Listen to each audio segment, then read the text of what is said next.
Says it's going live. Oh, okay. Now it says I'm live. Hello, everyone, and welcome. Of course, you're getting me in my raw and real form.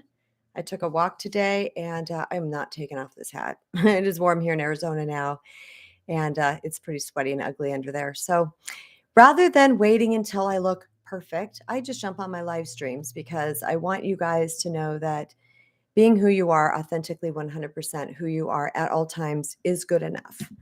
And I'm going to demonstrate that to you guys today by doing that. Hopefully, my lighting is good. This is a conversation that I love having. It's something that is very near and dear to my heart. It is a topic that I know a lot about. I have grown up with a household of brothers. I had a neighborhood full of boys. I really got into the male psyche. I started to really understand males in a way that probably the majority of women don't understand men. And, vice versa, men don't typically understand women. And they shouldn't. We're two different genders. We have different sets of all kinds of things that are going through us, the hormones and whatnot, and certain levels through the months. And there's all kinds of differences in us biologically, which I'm not going to get into that. But we're different, yet we're very much the same. And I think you're going to find that out when you're listening to this broadcast today, because there's a lot to this. Now, I will tell you this, a while back, it probably was a year or so ago, I got on a social audio app and I was talking about this with, you come on and you give a talk is what you do. And it's a live broadcast. And so many men joined my stage and they were like, thank you, thank you, thank you. Because the reason why I said in the or not the description, the title here where I said, and many men don't know what they want, is because this is difficult for men to put into words. And if you read the description, I talk about that because what men are looking for is a certain feeling. There's a feeling that a woman is going to give them that they're going to know that she's the one. Now, from the start here, I am saying from go that this is quality men. We're not talking about narcissists. We're not talking about abusers or chronic cheaters. Okay. We're talking about quality men. And I want everyone to understand that there are so many quality men out there, and many of them are very misunderstood. They're very misrepresented. They're living within the constraints of society as well. There's a lot of moving parts here. There's a lot to unpack in this talk today. And they may even appear like a player because they are a quality guy and they know what it's going to feel like when they meet that particular woman. However, men view and see sex differently than women do. Men see it not as, in the beginning at least. I have a whole talk on this. You guys should listen to it. It's I think it's on my podcast section. I'm not sure. I can actually link it below if I remember. But I give a whole talk where I'd interviewed hundreds of men and I asked them about sex and what it looks like and how women, what turns them on, like emotionally with a woman and all of those type of things. And it's very different than what you would think. And a lot of men will meet a certain woman. Of course, they want to have sex with her because they're biologically wired to procreate. That's what they want to do. I mean, they get turned on very easily through visually, through a woman. And if she's maybe touching his emotions, if they really get turned on, of course, they're going to attempt to have sex with that person. A lot of times women will give in and they will have sex with this man thinking that that's going to bond them and then they're forever and ever, amen. But that doesn't happen because initially men do not bond through sex, period. Please understand this. This is such an important thing. Men do not bond initially through sex when they can have sex with anybody. And for the most part, again, there's no absolutes here. But a lot of times men like, yeah, okay, I like you and you're good looking and I'll have sex with you, but I'm not yet bonded to you because of what I'm going to share with you in this video today, where women, we're like, oh, he's so cute, and we love him, and we want to have sex with him, and we go and have sex with them, and then we release a certain set of hormones that actually bond us to the guy. So now the entire way that we're viewing this guy is different because we're now feeling bonded to them. And oftentimes we project that onto the men that if they have sex with us, then they're going to feel bonded with us too.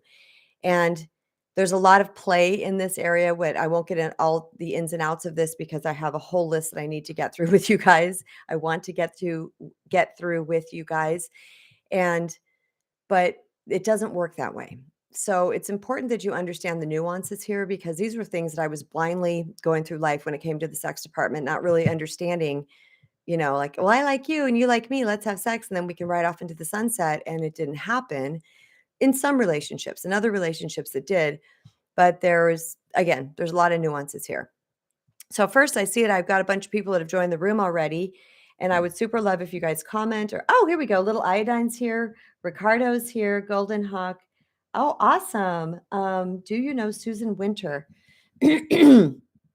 No. Do I? Do you know that I know her? I know a lot of people, but that name does not ring a bell to me. So thank you guys. I didn't realize people were already commenting, but I'm so glad you guys are here.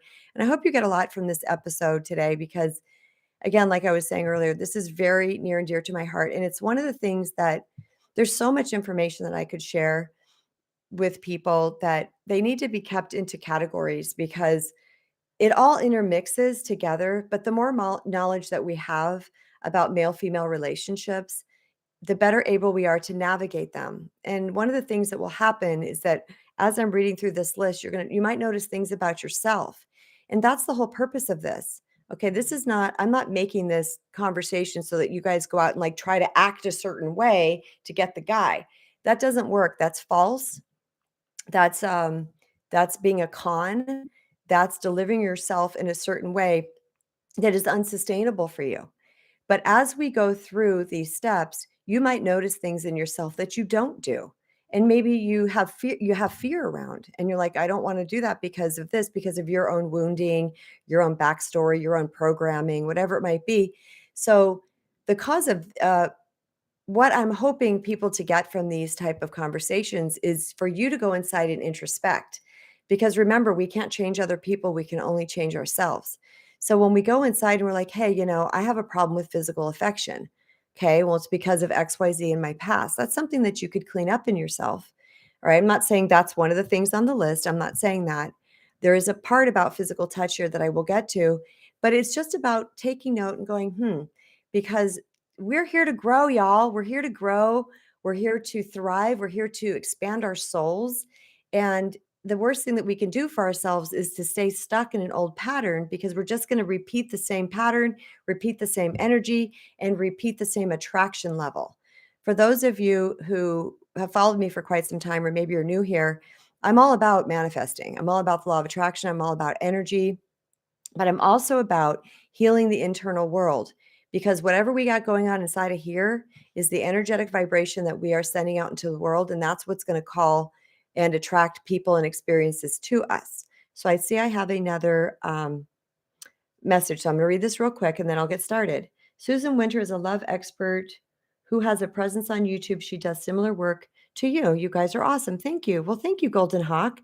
Maybe I will follow her. I love to follow other influencers. I love to see what they're talking about. And sometimes they'll give a topic and I'm like, great topic. I want to talk about that too.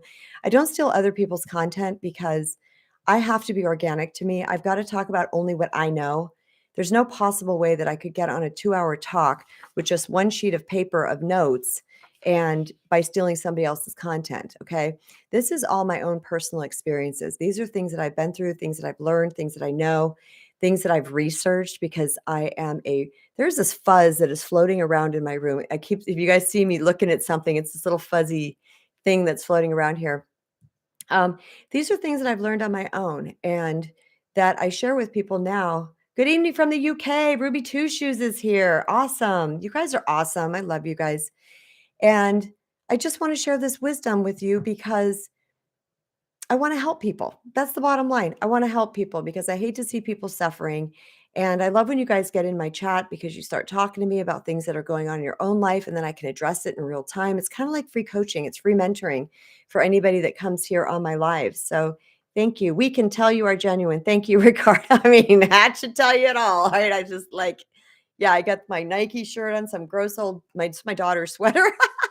Anyway, thanks, guys. So I want to get started, and please feel free to comment anything you want along this time. If I'm in a role, I'll see it, but I'll wait until I get to a place where I can actually respond to your comment, just for flow of this on the replay, so that there's kind of a flow. Because I've noticed if I respond to the comments, in the middle of it sometimes. It kind of interrupts the flow and I forget where I'm at. So I try to do it in like little breaking points now. It's just part of my learning curve as an influencer and as a coach and mentor and public speaker. So, okay, I want to get started. Back what I was saying is I titled this What Quality Men Want in a Woman, Even If They Don't Know It. I want to expand on that a little bit more. What that means is I've met so many quality men in my life, so many quality men, and I watch them get hurt, I watch them get used, and I watch them get abused. It's all the same things that women have to deal with, okay? And it's like I watch them filter through women. And I have a particular person in mind who I love dearly, who has been my client for some time. And this person is like one of the most amazing men I've ever met. Like his energy, his essence, his heart is juicy and beautiful and full. And I just watched one woman after the other, abuse him or use him or however you want to word it and try to take from him. And this guy is like the bee's knees and he could be like the best catch for somebody. I was watching this happen and I was like, gosh, because the women were passing in and out of his life, someone could profile him as a player when that's the absolute opposite of what he is. He's actually a guy that's looking for that monogamous, awesome, connected relationship so that he can, what I call, slide into home base together, right? We could just ride that wave into home base together and like, high five, bro. That was great. We had a great time together. Thanks for being my earth partner. And I'll see you on the other side type situation.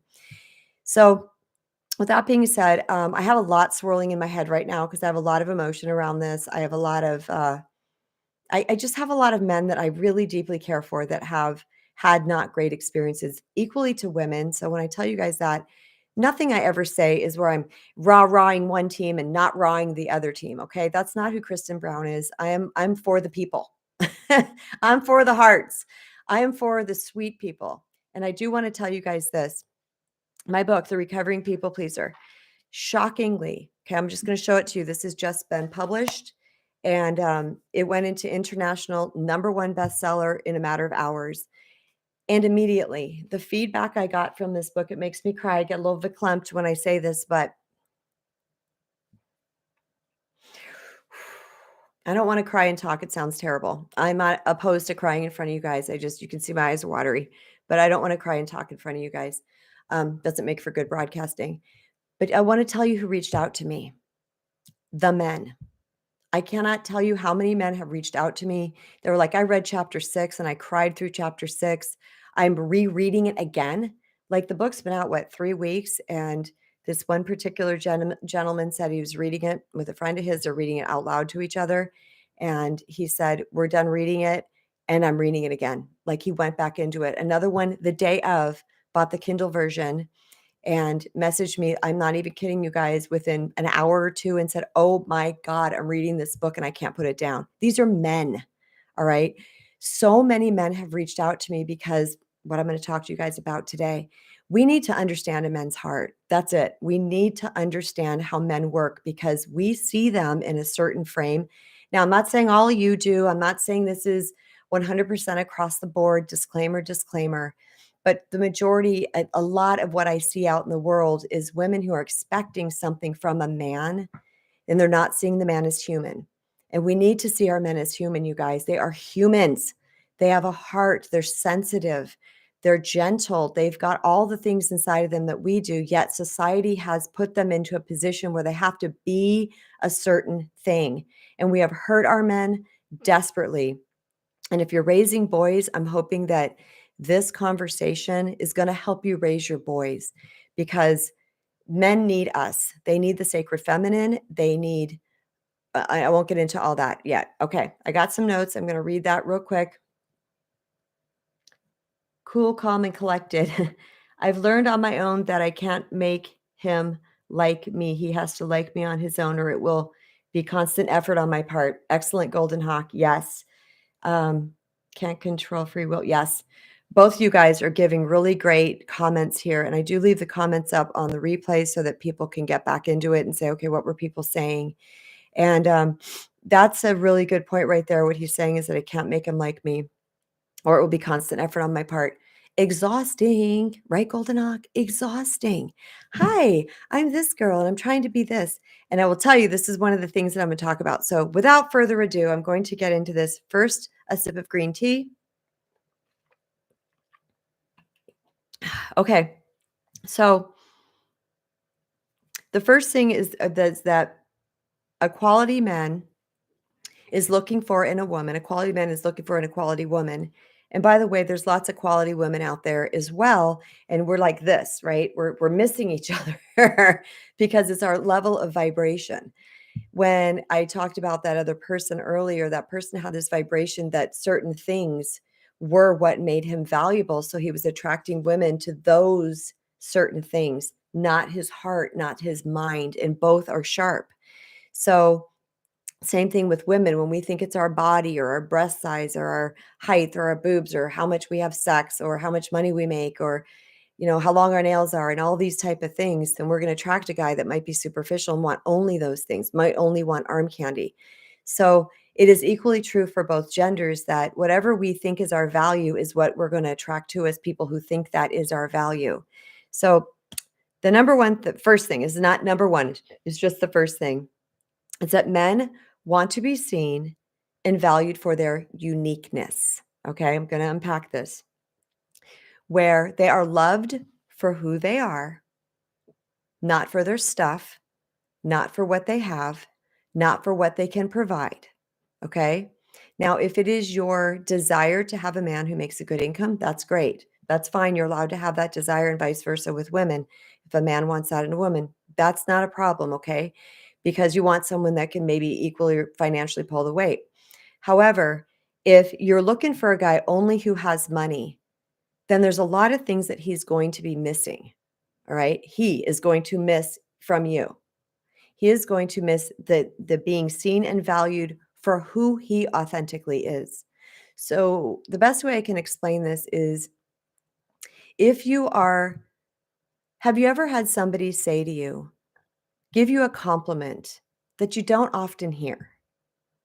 Write it in the chat. Have you ever gotten a compliment that you don't often hear and you're like, oh, because you feel seen, right? They see you. They see that thing about you. I'm trying to come up with one offhand here on a live broadcast. Think of something that someone says about me. Ruby says yes. Um, I don't know. I can't think of one offhand here, but there's where you're just like, wow, thank you. I really appreciate that you saw that in me because you know that's who you are. But all of a sudden, this person reflects that back to you. I remember when I was first dating my husband, this is when I was living at my parents' house with my two kids. You guys know the tsunami story. And if you don't, it's in my book. You'll read all about it. And they had a pocket door that went into their bathroom. A pocket door is a door that opens and closes into a wall. And I didn't know it was called pocket door. I just thought it was a door. But now that I'm married to a contractor, I know these terms. And he was fixing the pocket door for him. Well, he had to make a hole in the drywall and then get in there and do yada, yada. Well, I was in there with him while he was doing it. This was after he replaced the drywall and he was doing stuff. And he was standing next to the door frame like this. And I was on the other side. And the way he was feeling the wall, okay, because he's a contractor. So he's done the work himself. Now he manages the work. But the way he was feeling the wall, I can't describe it. In that moment, I knew his brilliance at his job. I felt it. I saw it. And I said, you're an artist. And he just looked at me like, what? And I'm like, I can tell by the way you're touching this wall, like something was good. Because if you know anything about drywall and putting on the mud afterwards and the texturing, I guess it's called, there's all different ways you can texture, but he feels it to see that it matches and he can feel. And I was like, I knew in that moment that he had a brilliance in him that he probably hadn't even ever been recognized for. And I didn't do it for this purpose. Okay. But it just came out of me and he looked at me and he was like he didn't even know what to say to that because no one had ever pointed that out to him before. So if you got someone that's like a really good guitar player and you're like, you're a really good guitar player, they've heard it 10,000 times, right? But if you point out something like, wow, you're an artist with what you do, you actually, your construction is actually your craft. Like you're amazing at this. they're going to see something in you. You're going to make them feel a way, seen, that nobody else has ever made them feel before. Another message.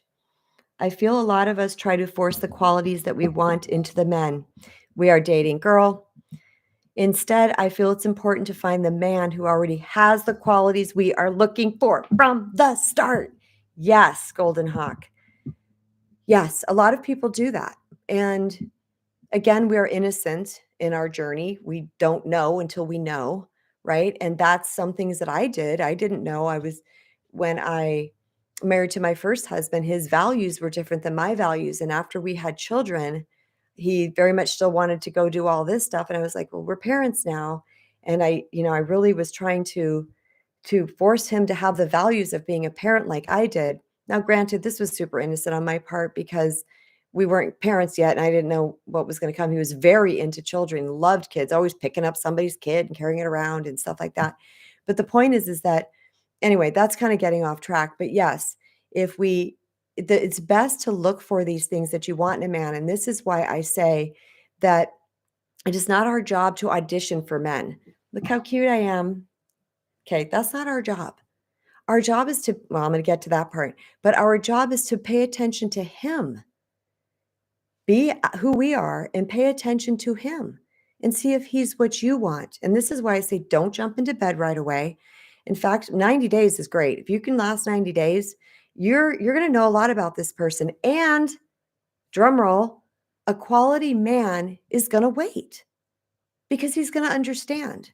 I have a male in my life right now. He's a 20 something. And I have a lot of 20 somethings in my life because of my kids and their age, my older two's ages now. And they all call me Mama Brown.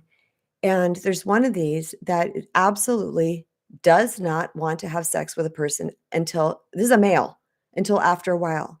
He's like, I'm not that way. I'm not that guy. And I said, then don't be that guy. There's women out there, they're gonna think that's awesome. They're gonna love that about you. That's who you are authentically. Don't think you have to be like all the other guys and sticking it left and right. You don't have to. Okay. He's done so much inner work and he knows who he is. And he's like, that doesn't feel comfortable to me. That feels kind of gross. And I'm like, then don't do it because I know him inside and out. I know that this particular person, when he finds that woman, he is going to devote his entire life to her. Like she's going to win the lottery with this guy. But this is how he is. So backing up, most men are going to want to do that because they're biologically wired to want to procreate and they're visually stimulated and whatnot.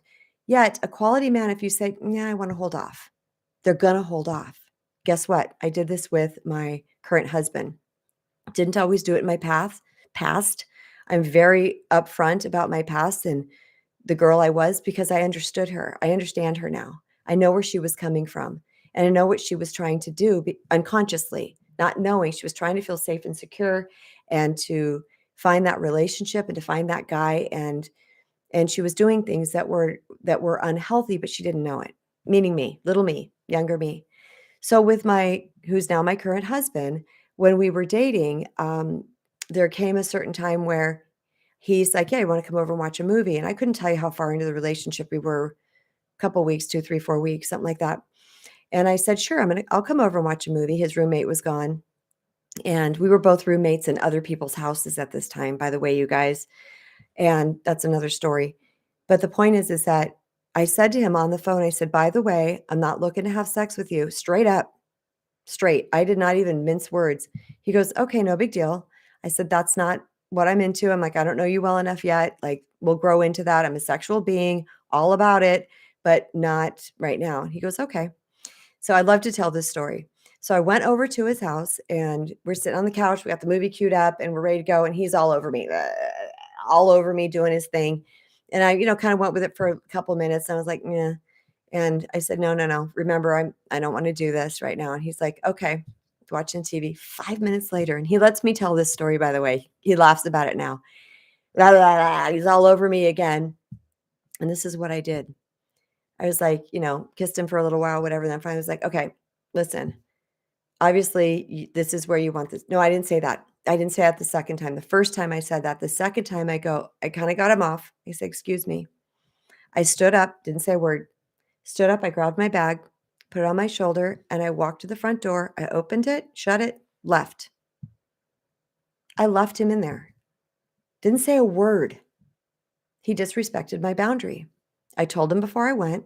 I told him a second time, and he pushed through a third time. And I didn't say a word. I got up and I left. This is my husband. Okay, this is my lifer. This guy I'm with now. And he calls me and he was like, what happened? I said exactly what I just told you guys, first, second, third time. And he goes, I'm really sorry. I said, it's okay. It's all good. I'm going home. Talk to you later. That was it. Text me the next day. Long story short, we're still talking and hanging out and things like that. I later asked him in our relationship, I said, what did you think in that moment when I started teaching this stuff? And he said, you ready? There's something different about her. He's a good looking man and he's charming and he's funny and he has no problem picking up women, meeting women in the past. By the way, this is also really important. He was a career bachelor. He had been engaged twice, but he couldn't pull the plug and get married. Okay. I actually have a podcast episode on my podcast. It's not on my YouTube podcast because I didn't start posting things on the YouTube podcast until recently, but on my podcast on iTunes and Spotify and all the places you can find podcasts, there is an episode. You'll have to scroll for it. And I titled it 4 Reasons Why a Career Bachelor Chose Me to Marry. But this was one of the things. This was one of the things that he said was like, I knew there was something different about you. By the way, he had put it out into the universe before he met me that he wanted a woman who gets it. That's what he said. Remember what I talked about with this title where I said, and they may not even know it. That's what I'm talking about. They don't know exactly what they're looking for because a lot of times they're not super connected with their emotions and they've not been taught and society's telling them what to look for and all these things. So they may not actually know what they want. He just wanted a woman that gets it. Remember, it's the feeling. So what I taught him in that moment without even knowing, because what I did was strictly for my boundaries. That was me having standards. And what I did in that moment was I taught him, again, not knowing at the time that I'm different than other women, that there's something about her. He liked that strength in me. And I'll get into that why. So I'm going to read the comments real quick. I keep leaning away to read, but then I get away from the microphone. Write a list of all the qualities and core values you would like in a man. Then be that person. We attract who we are / vibration we are, I guess. Yes, that's huge, huge. I think a lot of the mismatch in values can be avoided if we start the first date or two discussing our core values and what we live for and what we want.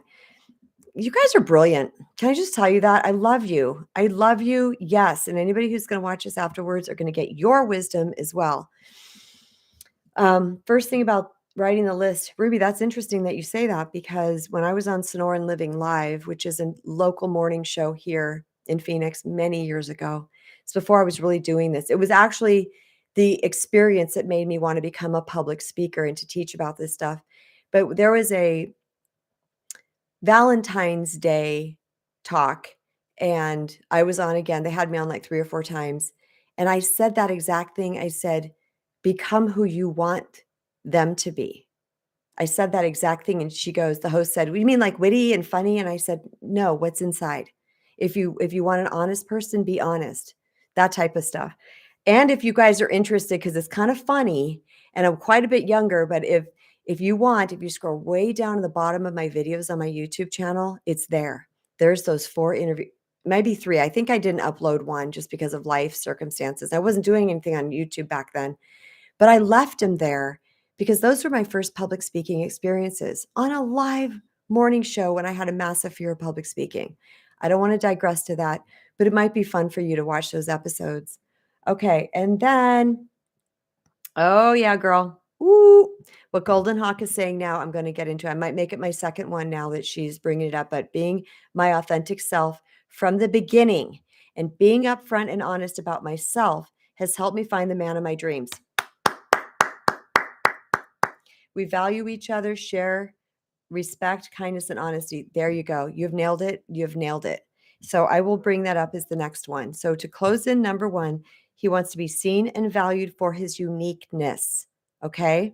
For his uniqueness. Find something about him that you find just captivating, whatever it might be. And speak that. My husband has a really funny sense of humor and he doesn't know it. So people weren't often telling him you were funny, but I many times I'm like, you got my humor, bro. Like you crack me up. And he sings and plays guitar, but he doesn't do it a lot. He does it just privately. And I'm always like, you have such a um, soothing voice to listen to, honey.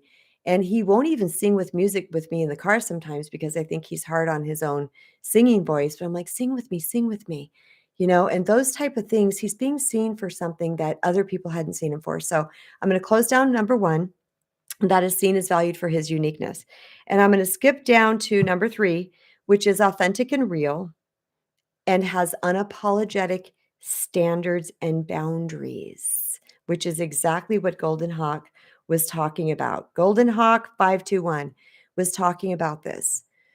When this husband and I were first dating, I did things very differently, and it's because I had done the work. So I was authentically showing up as a different individual than I had in the past with other relationships. I always thought, I got to buy a new outfit. I got to make sure my car is cleaned.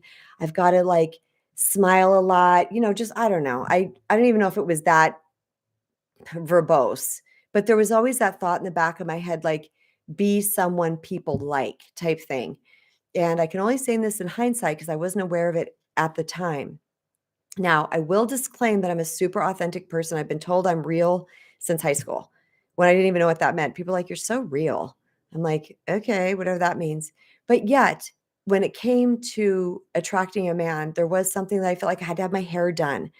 Do you guys know that I've heard this more times than I can tell you, and probably from every single man that I've ever asked this question to, which are quality guys, they have said ponytail, messy bun, no makeup is hot. We're running around thinking we gotta have the perfect eyeshadow on and the eyelashes and the this and the that. No, you guys, we do that for ourselves because I will tell you every single hands down quality man, period. It's shocking to me because I had the narrative in my head from society that we had to be something else. They all said the same thing. My husband, well, let me get into that.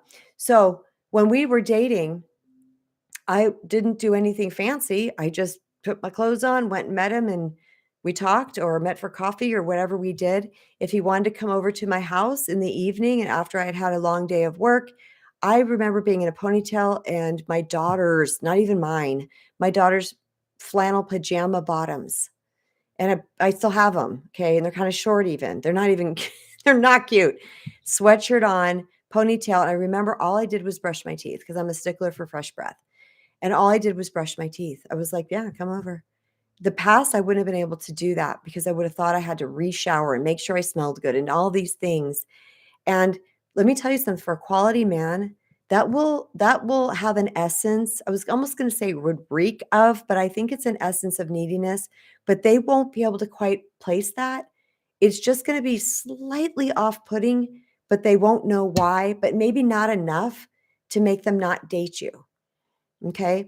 But the authenticity, the realness, knowing who you are, like Golden Hawk was saying, being her 100% authentic self. This is me. These are my values. This is what I'm looking for in a relationship. This is now we're not going to meet someone who's like blow all this on them, like, yeah, this is who I am. Are you that guy? We got to get to know people and allow ourselves to be revealed over time. Again, going to tell another unflattering story about Kristen Brown. I remember dating this guy after my first divorce. And I remember like trying to tell him all these great things about me. And he said this to me, and I'll never forget it. He said, now, what was the words he said? I know that what the feeling of it. He said something like, let me learn you. Stop trying to tell me who you are. Not in those words exactly. What? And then I realized because I was honest with myself, I'm like, I'm trying to win him. I'm trying to tell him all these things that I am. Let him unwrap the package of Kristen. Well, that didn't work out. That didn't even last very long, probably because the energy I was coming at it was just out of a divorce, probably wanted to fill that void real quickly. But now it's like I let my current husband unwrap the package. And I don't mean physics, I don't mean clothes. I mean unwrap the package. We spent so much time talking. Okay. So showing up as your authentic self. What are your likes? What are your dislikes? I won't eat gluten. I don't eat gluten. I don't eat preservatives. I mean, there's all these things. And I was straight up like, nope, can't go to that restaurant. Don't eat that. Nope, can't go to that Chinese restaurant. They have MSG. These type of things, you're going to get to see who he is, because a quality man is going to show himself to you and be like, oh, no problem. He's going to want to respect that in you. A lack of quality guy might joke about it, might try to belittle you, may try to be selfish and get their way anyway, those type of things. But a quality man is going to show up to this and be like, okay, yeah, no problem. I understand. All right. I go to bed at a certain time. I went on a dating website for like 3 minutes, 30 seconds back in the day. I'm joking. It was very brief amount of time, went on and went off. One guy matched with me and we were chatting, and he wanted me to meet him at some musical venue here called the Crescent Ballroom, I think it was. I was like, sure, I'll meet you. But I think it was a weekday. And I said, however, like he's like, meet at 7 or something. I said, yeah, just FYI, I'm going to be leaving at 9 because I have work tomorrow. This guy blew a gasket on text. I had never even met him in person. Oh, you're just, and started telling me all these things. And I was like, okay, never mind not coming. Okay. And clicked off of that website. I was like, I am not ready for this. And if this is what I'm getting, no. So, but yet I was still willing to be my authentic self. And he could have said, yeah, no problem. I got to work in the morning too. I'm so relieved you said that, so I don't stay out late either, because we're having a good time, whatever. So we want to be our authentic selves from go. All right. A lot of people try to be who they are not. If you're living outside your authenticity, you're going to attract somebody who wants that false version of you. Okay. Then when you start to show who you really are, they're going to be like, what the bleep is this? This is not who I thought you were. Okay. We want to attract them from the level of authenticity that we are. All right. I'm going to read some notes here. Read down. I think making a man feel safe to speak his truth and making him feel fully comfortable to be his authentic self. Girl, do you want Golden Hawk? Come in here. Come right next to me. We're going to do a dual talk here because that's on the list, sister. Also important to be sure to match his words with his actions. Amen. Golden Hawk, you are so on point. From Ruby Two Shoes. I'm happy to help. I love to help people, as I have struggled so much with not knowing this throughout my life. We're the same. A lot of us are. So that's the authentic self. The last thing I'm going to say about authentic self is that they like that she has a clear direction. Men like that you have a clear direction. Like you're like, well, I'm here, but I'm getting a degree in this. Doesn't mean degree. I'm not putting an emphasis on college. People can make great money without college, but I'm just using that as an example. Like, yeah, I'm serving tables right now, but I'm actually working for my degree towards finance, and then this is what I'm doing. You got a clear path. Okay. Doesn't mean you have to have it all figured out by any means, but just that they know that you're introspecting and you're wanting to be more of yourself. That's highly attractive in both genders. Okay. When we know like this person has ambition and like wants to live the dream and is willing to do the things to get to the dream, highly attractive. And the boundaries piece. And this is super important to bring up because, like my husband, God bless him, gotta love him, who tried to get with the business on that date that I went over to his house to watch a movie, the boundary. I set my boundary. And it was my boundary that told him that Kristen Brown was different. It was my boundary that made him be like, okay, what am I dealing with here? And I've asked him this question several times in our relationship to see if I would get a different answer. Sometimes he just embellishes on it, but it's always the same thing. I knew you were different. Okay. And I'm going to go into say what Golden Hawk was talking about, speaking his truth and making him feel comfortable. All right. Let me make check marks of what I've already talked about here. Which place should I put that under? There's several here. Okay. I'm going to say this is a mixture between number 5 and number 6. So I'm just going to go into number 5, which is the sacred feminine, the divine feminine that we often hear. Okay.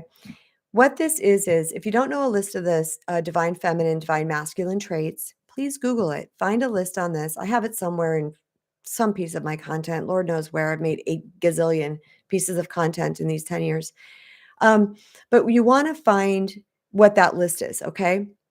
Now, for each of us, we have the yin and the yang. All right. We are both sides. We are both the divine feminine and the divine masculine. Yet a lot of women have moved over into the masculine for innocent reasons. Women started being in the workforce. Women's voices weren't being heard. We weren't being paid as much. We started to become kind of in this competition zone with men, not literally like we're out there, competing. Some women might be, but it's the divine feminine that these boys are attracted to.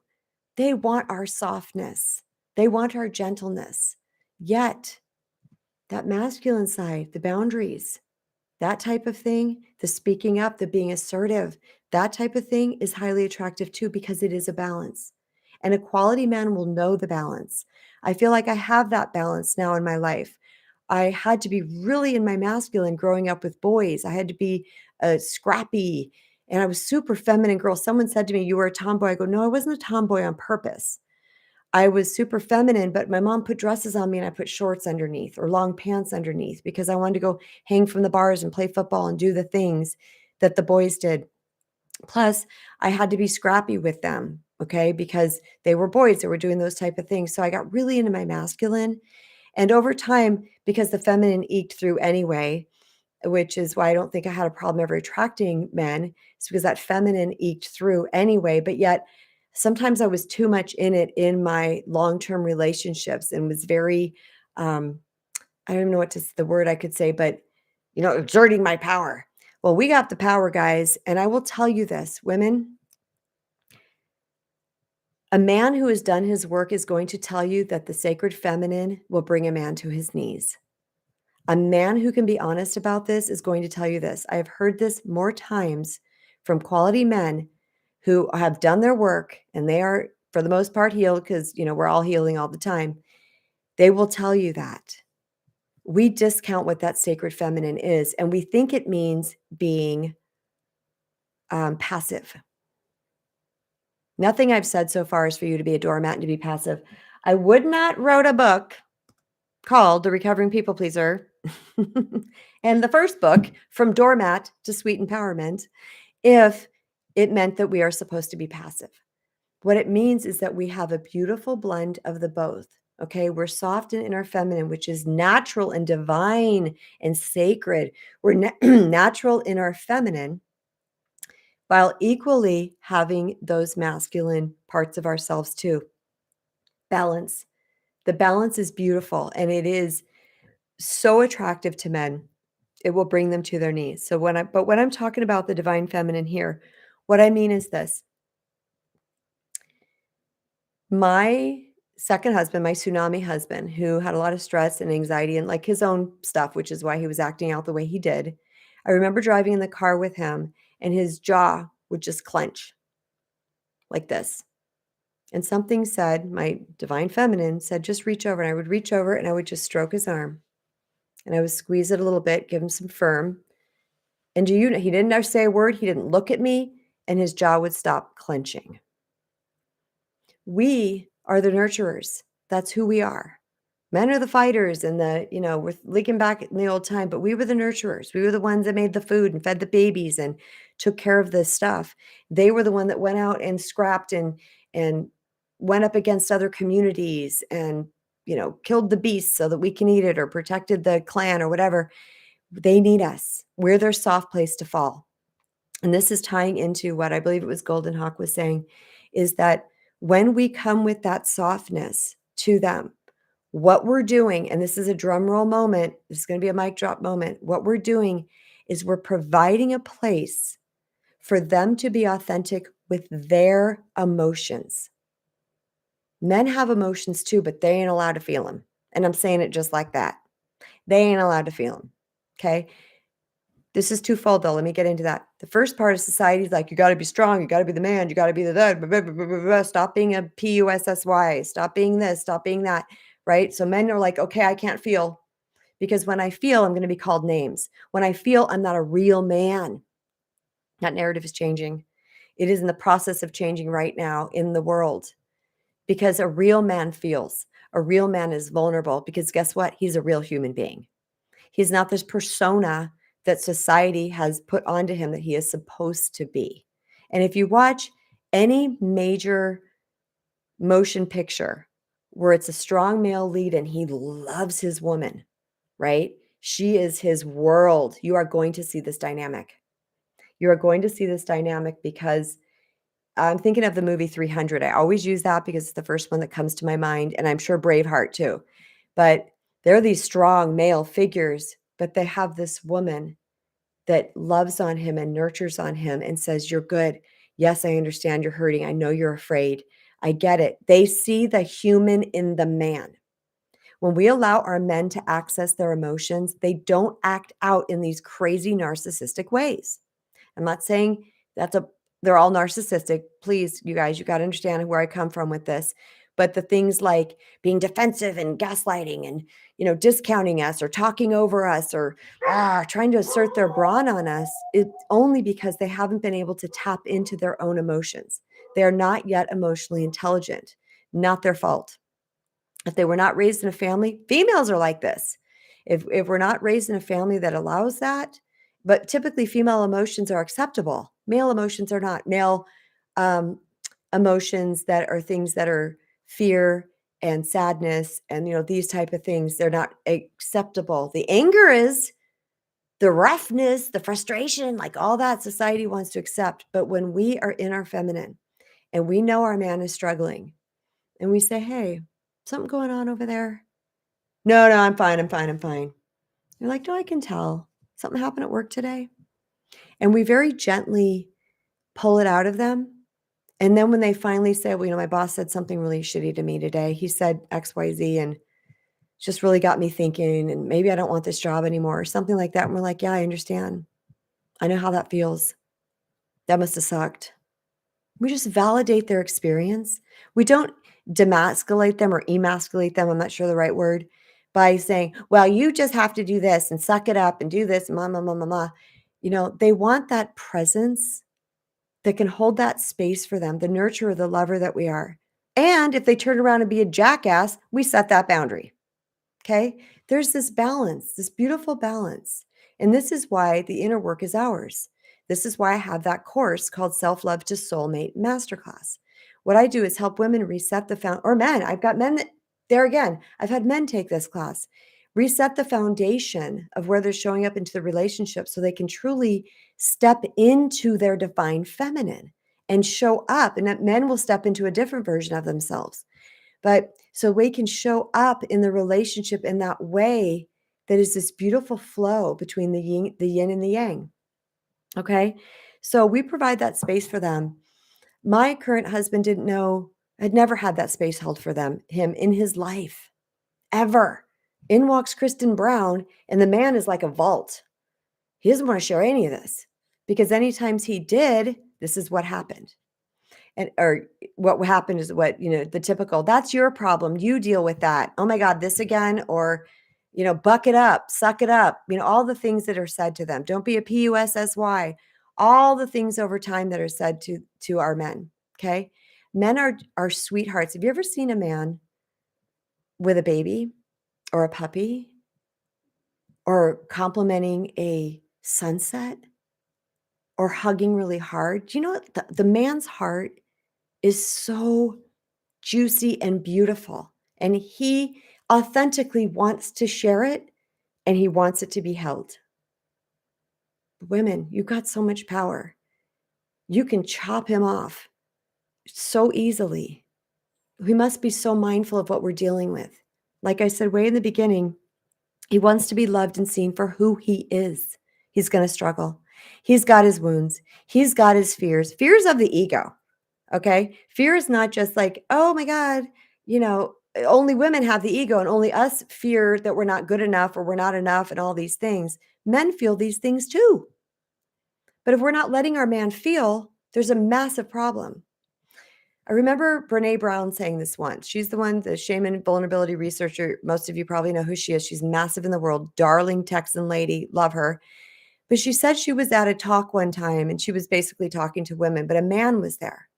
And a man approached her table, and I think it was her book signing table. And he said, you're talking to only women. He's like, what about us? What about us men? He goes, my wife and daughters would rather see me. What did he say? Something about his white horse. I'm screwing this up. I'm sorry, you guys. Would rather see me die than fall off my white horse. Something like that. It was something to the effect of, I have to keep up this level of what they think I should be. Oh my God.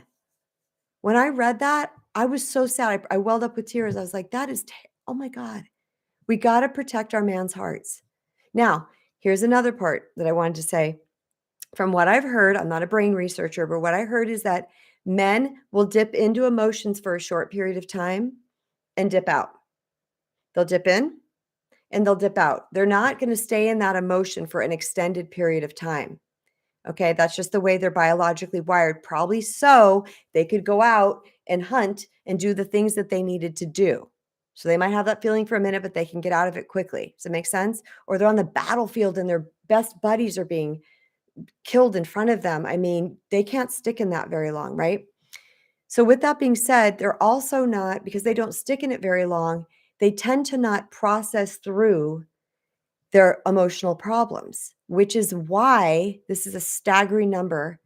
75% of unaliving ourselves people, 75% is men, because they're not processing through their stuff. Sad.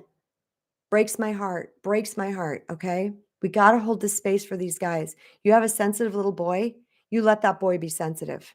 You help him process through what he's feeling, because that boy's going to grow up to a man that can't process his emotions, and he's going to take it out in some unhealthy way, some unhealthy coping strategy, whether it's sex addiction, chronic masturbating, could be spending, could be drinking, could be whatever it might be, drugs. There's going to be something he's going to want to do because he's feeling too much and he doesn't know what to do with it.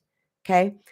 Where women, we get in our emotions and we stay in them, and we call the friends and we talk through it, because typically women actually even talk more than men do. So we're at least processing through our stuff a little bit. Men typically don't. Now, if they do have family members or friends where they can, like, dude, bro, I'm crushed that Sarah broke up with me. And they got one that's like, bro, I get it. When Linda left me last year, man, I thought I was going to die. If they've got that, good. Some do, some don't. So holding that space for the male emotion, like Golden Hawk was saying, is so incredibly important. All right, before I go on, I'm going to read this.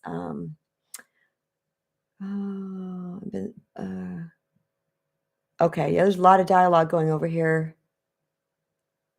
Okay, Golden Hawk said she got a lot of outside perspective of herself through the men she dated, helped her learn a lot about herself. Excellent. Self-awareness, right, sister? This is what I did. Ruby must have said something up here. Super grateful I'm single, but I chose to focus on myself, figure out who I am and what I want. It's been a wild ride. You're doing it though, Ruby. And I remember one of our last lives, Ruby, about what you revealed. And girl, you remember I remember this. You are further along than you think you are. And I'm so proud of you. Okay. Surrounding yourself with good, honest friends, family, and dates can help you learn about yourself more if you want to go that route, because you provide yourself with different perspectives. Amen. Growth mindset. Yep. Golden Hawk. I'm in a period of change, so my friends are few. Family is super small now. I enjoy getting out on my own. I didn't at first. Yes, that's huge. Thank you. I really appreciate that. The strategic approach to positive, tactful, diplomatic, open, empathetic, and honest dialogue has really helped provide a space of safety, which I've seen to be effective in finding quality men. Amen. And you're very welcome. And that's totally okay. You have a small amount of people who care about you. Yep. Golden Hawk. Are you a coach? Are you teaching this yet? Are you still in here? If you are, let me know. Because if you're not, you probably should be. Okay. Because this is what wisdom is. Wisdom is experiences healed. It's what we learn, and we go out into the world and we start teaching these things. Okay. So if you haven't, think about it. All right. Next one is equal respect and equal effort. And I wrote here, not relying on him to save you emotionally or financially. Okay. we all want respect, okay? We all want respect. And a lot of times there's some beautiful quality men that are showing up with so much respect and so much chivalry and so much honesty and being this amazing guy, but they're not getting it equally back. So I hope this speaks for itself. People that are listening to this, I can bet that you guys are already doing that because people that follow me are the lovers and the givers and the earth angels mostly. Okay. It's not the a-holes out there in the world doing their thing. And you're probably already doing this, but it was worth listing because respect and equal effort. So I've talked to men about who pays, what they feel about what other people pay, whether they pay or the girl pays, and these type of things on dates. And a lot of men say, I don't mind paying, but it's really nice when they offer. Or it's really nice, like I pay 2 dates and then they're like, "No, I'm buying this time." You know? That's showing that you're not trying to take from them, that you're not sitting there like the princess and like, "It's up to you. You gotta do this. You gotta take care of me." That's gonna be a turnoff to a quality man. He wants to see that you're willing to do this. And I know this gets confusing for women because there is so much talk in the world about how we're supposed to approach dating and how we're supposed to do all of these things. But I'm here to tell you guys, if you follow your heart and your intuition, you're going to be guided the most. So I don't care who you're listening to. If it resonates and you go, that makes sense to me and it resonates in your spirit, adopt that thing. If it doesn't resonate with you, don't adopt that thing. Because guess what? You're your authority. You get to decide how you want this to look. The key is to have a high level of vibration, a high level of self love, so that you can show up in a way that is true for you. Okay? Moving ahead, this is an important one. He needs to feel like he can please you.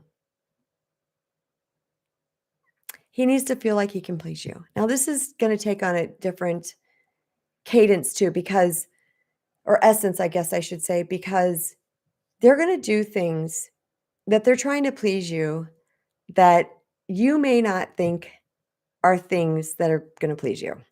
Okay. And we got to give them grace for this. God's honest truth, this story. My husband one time was talking about, I think we were talking about love languages or something like that.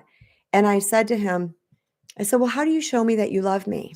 Hand to God, this was his answer. Dead serious. He looked me in the face. He goes, I spray the weeds. He goes outside with a little can and he sprays the weeds. In that moment of spraying the weeds, in his heart and mind, he's taking care of his woman. Okay? So if I got on him and said, you think that's taking care of me? You think that, and I said something nasty, he wouldn't know what to do because he's doing what he authentically feels. Now, this doesn't mean that they're not up for options. Like, I'm trying to think, guys, I'm never good on the fly thinking of experiences, but I'm trying to think of something that I told my husband that I liked and he was shocked about. If something comes to me, I'll let you know. But it's okay for you to say, you know what I really love? Oh, he would cut out he would take a piece of paper and he would literally rip it into the shape of a heart. And he would leave it on my car, like stuck in the window. If my car was unlocked, he'd leave it on like the dashboard, where the odometer is and stuff. And I would find those periodically randomly. And I always say thank you. But over time, he stopped doing it. And I said, "You know what I really love that you do? I love it when you do this." The other day I got in my car, he picked a flower. It's not even a plant that flowers, like they're known for flowers, but he picked this beautiful yellow flower and he stuck it in my car. So when I opened my car and got in, it was right there stuck in the steering wheel. Those type of things. I'm like, I really love those type of things. But yet, I do not in any way, shape, or form discount spraying the weeds. That is him showing he loves me. I live in Arizona, and I have long hair, as you guys can tell, and in the summer, the blow drying, can be a thing. All right, if it's hot in there and you just took a shower and it's steamy and you're sweating as fast as you're trying to dry your hair, so I always position this floor fan into the bathroom, like really blow air into my bathroom. One time we were in an argument about something, and I was in the bathroom blow drying or getting ready. By the time I turned around to leave the bathroom, in an argument, he had taken that floor fan and pointed it into the bathroom at me. I didn't go, "Oh, you think you put that floor fan in there and I'm not mad at you anymore?" Uh-uh. Paused in that moment and I said, "That's love, and I'm going to appreciate that, And I did tell him, even though I said, thank you for doing that for me. We still have this issue to get through, to solve, but that was very kind. They want to be appreciated for the things that they do. Okay. So it may not look exactly like you want it to look like. I want flowers and I want a poem or I don't know, whatever you want. May not look that way. But please recognize that he's speaking to you in his language. And when a man loves a woman, hands down, he's going to be willing to do what she wants because he does want to please you. Here's what's also very interesting. I did a podcast episode with Susan Bratton, I think it is. I don't think it's Branton. I think it's Bratton. She's a sex guru. And I kept it really clean because I didn't want to get into the, all the sexual verbiage on my thing, like parts and stuff. But I asked her a lot of questions. And she said something that blew my mind. She said a man wants to please you in bed. He wants to please you. Why? Because he wants you to want to come back for more. So if you're in bed with, or you're having sex with somebody and you're afraid to say how you have an orgasm or what it is that you like, or don't do this, or do this, or that's too rough, or this is too soft. If you're not willing to tell him, bro doesn't know. He doesn't know. I was talking to a girlfriend once, we were hiking, and she was like, oh, this guy she was dating, something about them sexually. I don't remember. I think it was she couldn't have an orgasm with him. I don't know what it was. And she was like, this and that. I said, have you told him? No, he should know. No, he shouldn't know. By the way, you guys, not only are we all different sexually, we're all very, very different sexually. So are they, by the way. I was going to say something, but I'm going to wait. I'll see if it fits in. We're so incredibly different. We can never assume that our person knows what we want in the sack. Nope. Every single guy I've ever been with does it differently, thinks differently, touches differently. It's all different. Yet, being armed with the knowledge that he wants to please you, when you say, hey, can you do this instead of that? Or if he's doing something you don't like, you don't yell at him or hit him or go, God, stop. You just gently remove his hand or his whatever. Do something different with it. You're very in the feminine way without yelling at him, which it spikes his competition, right? In the feminine way, you're saying, here's how I want it. Guess what's going to happen? He's going to start adjusting himself to you. But you got to be willing to speak up. That's why I said at the beginning of this broadcast, you might notice some things about yourself that you're not doing. It's nothing to beat yourself up about by any means. The whole purpose of this is for awareness. It's awareness about them and awareness about ourselves. Because like Golden Hawk was saying, the more she got aware of herself by feedback from other people, the more she was able to learn and grow. I believe that's what it was. Sorry if I paraphrased that wrong. Golden Hawk, I'm not a coach. I've learned a lot through a lot of personal experience, podcasts, and reading. I really appreciate your kind words and wisdom. You betcha, sister. I'm assuming you're female, by the way. Could be male. I don't know. Assumptions and misinterpretations are made when clarity isn't made through not being fully communicative. A lot of comes from the fear of being judged and the fear of being too much. Absolutely. She is nailing it today in this. I'm so glad you're here joining this so I can share your words with everybody else. That's 100% true and accurate. Now Ruby Two Shoes is telling you to think about being some type of influencer in the world. I know not everybody wants to be one though. So, whatever works for you.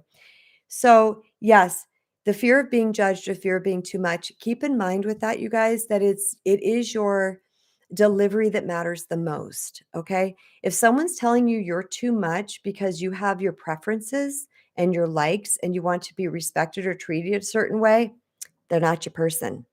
Okay. People that are saying you're too much. Now, to be honest, I was never called too much. I was said other things, like you're being a rag or a nag or this or that. And that was really when I was just trying to be respected. It wasn't that I walked around that way. I'm a very kind person. My default is joy. I'm in a good mood. I wake up in a good mood. I mean, I'm in a good mood all the time. It takes a lot for me to not get in a good mood. And I've always been that way, which is ironically what my current husband said. He remembered me about high school. I said, what do you remember about me? When we were in high school? And he said, because we didn't know each other much. We just stood in the front parking lot staring at each other, waiting for our brothers to come to drive us home. He goes, "I remember you were always smiling. You were always happy." So that my default is happy. So for someone to tell me I'm nagging, mate, bro, look at yourself. Why am I doing this? Because you're doing this. You're doing this thing that's hurting me or disrespecting me. Okay, so yes, clear communication, always, always, always. All right, where was I? Equal respect and love, not relying on you. Okay, that's the other thing. Have your own life, girls, sisters. We need to have our own life because a lot of times women look at their man as they want him to be their best friend. Men are not women. So if you're applying female traits to a man and he's going to fall short, you're forever going to be upset with him. All right. You've got to be willing to understand that your man's a man and he's going to want to do man things. He's going to talk like a man. He's going to, like I said, dip in and out of emotion. He may not have the experiences you have, whatnot. He may not be um, understanding your intuition because he's not yet fully gotten into his intuition. So he doesn't know when you're reading the room or reading another person that he's not going to get it. Please just understand he's not your everything. All right.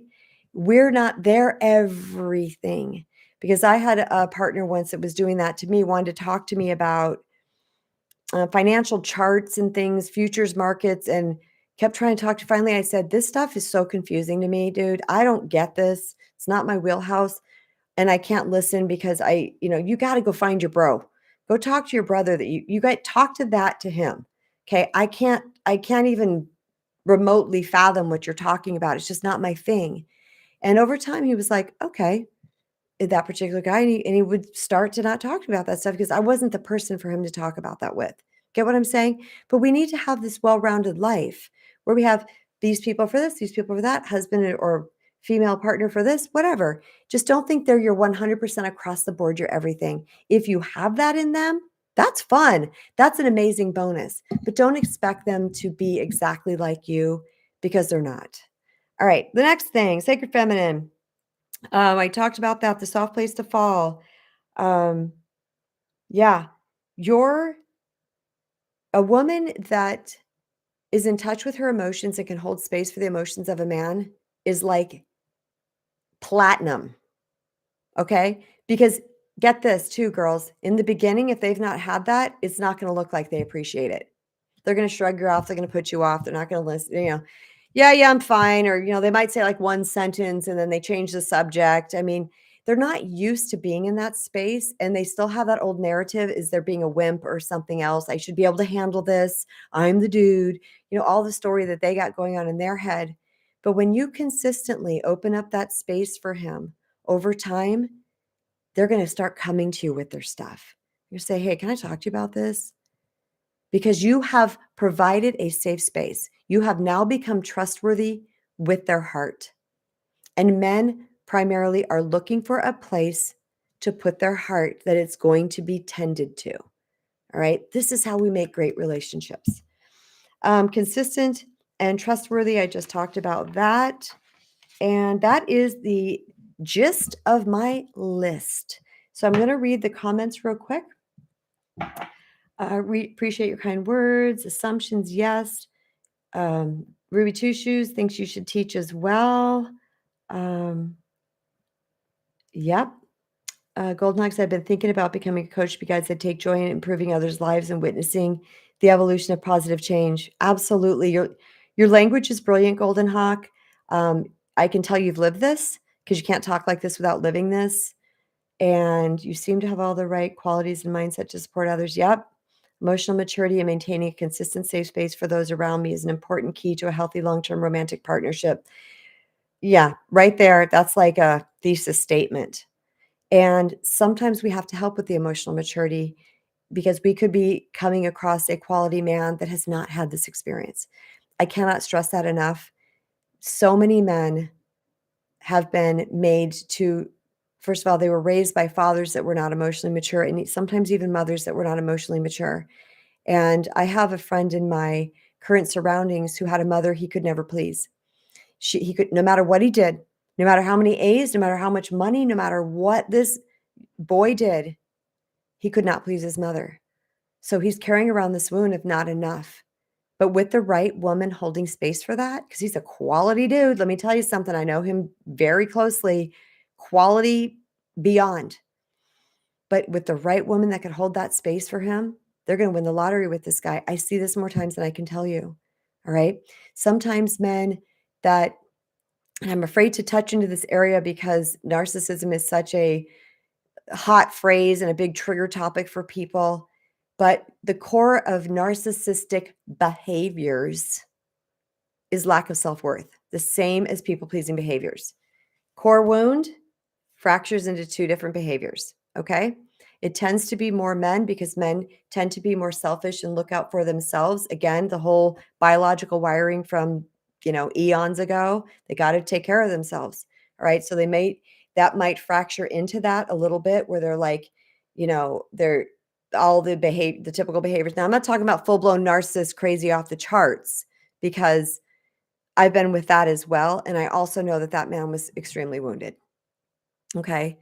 So when you can show up with someone with just tendencies, if you start to see him responding to you, that means he's not a narcissist. That means he wants to grow, but he's developed some defense mechanisms and coping strategies to help him survive. But if you give him a different space, that doesn't mean you take abuse. That doesn't mean you put up with the crap. Remember, the sacred feminine has boundaries. I remember a friend of mine said this. Our boys were friends when they were younger in grade school, and he referred to his wife as the velvet hammer. I'll never forget that because at the time, many years ago, I didn't know what that meant. And I was like, velvet hammer. What it meant was she's very soft, but she's firm. So no means no. But she's sacred feminine, but she knows her masculine part. She knows her boundaries. So when I thought, I was like, wow, what a beautiful word. Now he's an artist, he's a creative, he's a musician, and I think he's a writer or something. So it didn't surprise me that he came up with velvet hammer, but I thought that was such an amazing way to explain it. Okay, let me read again. Ruby Two Shoes, I feel reassured I'm on the right path and in the correct mindset. Thank you both, Kristen and Golden. I really needed this today. Ruby, you are a rock star. I love that you are part of my platform. I love that you come on when I do lives. The last live I did on a Friday didn't do well.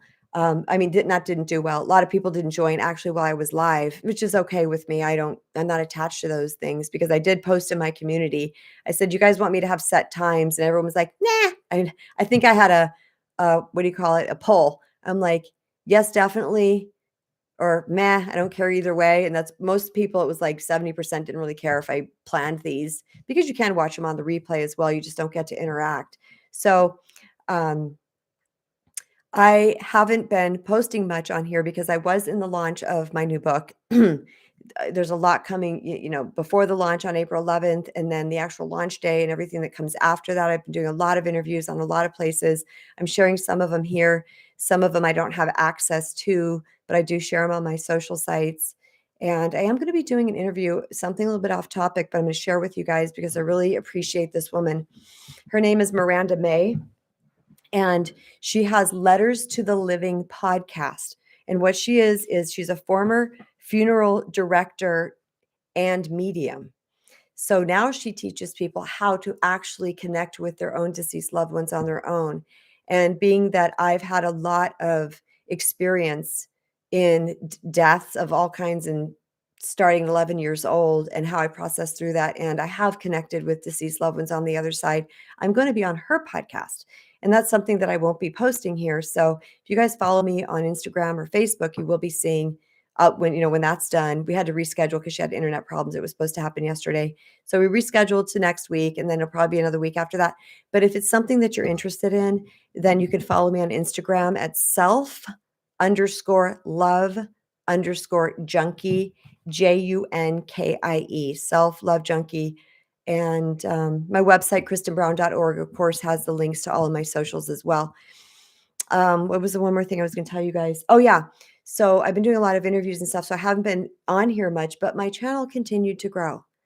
And that means so much to me because people are relating to my words. And this was something that I felt very passionate about when I started teaching this because I figured something out in my own heart, my own head. And I figured out how to move from dysfunctional relationship patterns of keep attracting people that just wanted to take from me to what happened in my launch, which I'd never really stopped and looked at that. But in my launch, the people that were reaching out to me that truly wanted to see me win, that had my back, that were like, Kristen, this is amazing. Go you, awesome. People that reached out to me, sent me pictures of them holding my book. People that said, I'm already reading this and I can't put it down. That happened many times. Everything that was said to me blew my hair back. But the most important thing that I really stood out to me is that my friends that wanted to see me win, my friends that aren't jealous, that didn't just want to take from me. Like they see the value in me now. And they see the value in me because I see the value in me now. And now the world is reflecting that back to me. And when I tell you that I was in awe, the day of launch, I'm going to drink some water or green tea. Hold on. Launch day, the stuff that was coming to me, I gave a talk that night, a live talk on wisdom, and I was speechless. I was like, well, I I just couldn't come up with the words about how I was feeling because I was absolutely blown away by the support that I had because I'd never experienced that level of support in my life. And I had to take not responsibility, what's looking for. I had to take a look at this as knowing it was a win for quite literally, which is fascinating full circle, the work I did on myself that is in this book. This is now what's coming to me. No one's jealous. No one's wishing I didn't win. No, in my circle. Okay. There could be people out there doing that.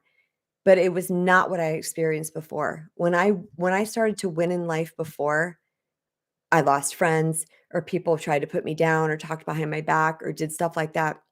But the support I had was so freaking beautiful that it still blows my mind. And the irony is that it came from exactly what I teach you guys to do in this book. Okay. So if you guys haven't gotten this yet, I highly, highly recommend this. The feedback I'm getting is like, I'm like, okay, I'm publishing another book, just putting another book into the world, My heart's in it, my love's in it, and we'll see what happens. And I'm telling you, I'm like, what? People are loving it. And what someone messaged me and said, I've dog-eared every page, every single page, because there was something so amazing there. So anyway, if you guys haven't gotten it yet, you can find this on Amazon. It's on all major book selling sites, but you can find it on Amazon. I will put the link in the show notes. I'm going to remember that link too. Book link. Well, actually, I think it's in there. I do that all the time anyway, but it's a really short link that my friend gave me because he's a tech guru and he said, use this link. It's really tiny. I was like, okay, cool. So anyway, you guys, thank you. And if you are reading it and you have gotten it, then I would super love if you went over to Amazon and left me a 5-star rating and review, because apparently that algorithm something, and then it will help people that could really, really benefit from this. It'll be put before their eyes so they can say, hey, that's a good one. Also, I want to tell you something kind of fun that was very shocking. I quote Dr. Joe Dispenza a lot, not only in my life, but in this book, because I love his work. I love everything he's about. And at one point, there's different categories that your book is listed in.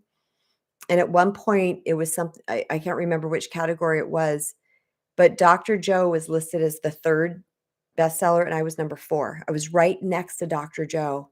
This book was for a little bit of time. And he had something like 17,000 reviews on his thing because this book has been out for a long time.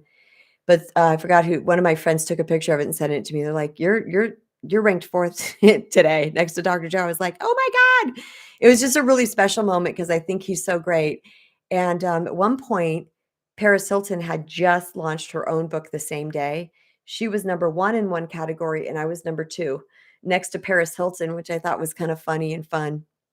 But I just think the book resonates with people. I think a lot of people are like, yeah, this is me. They understand that verbiage and they want to have a different experience in life.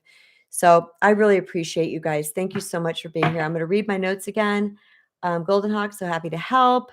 I'm thankful for being here. Thank you, Kristen, for this with the little yes, you're so sweet.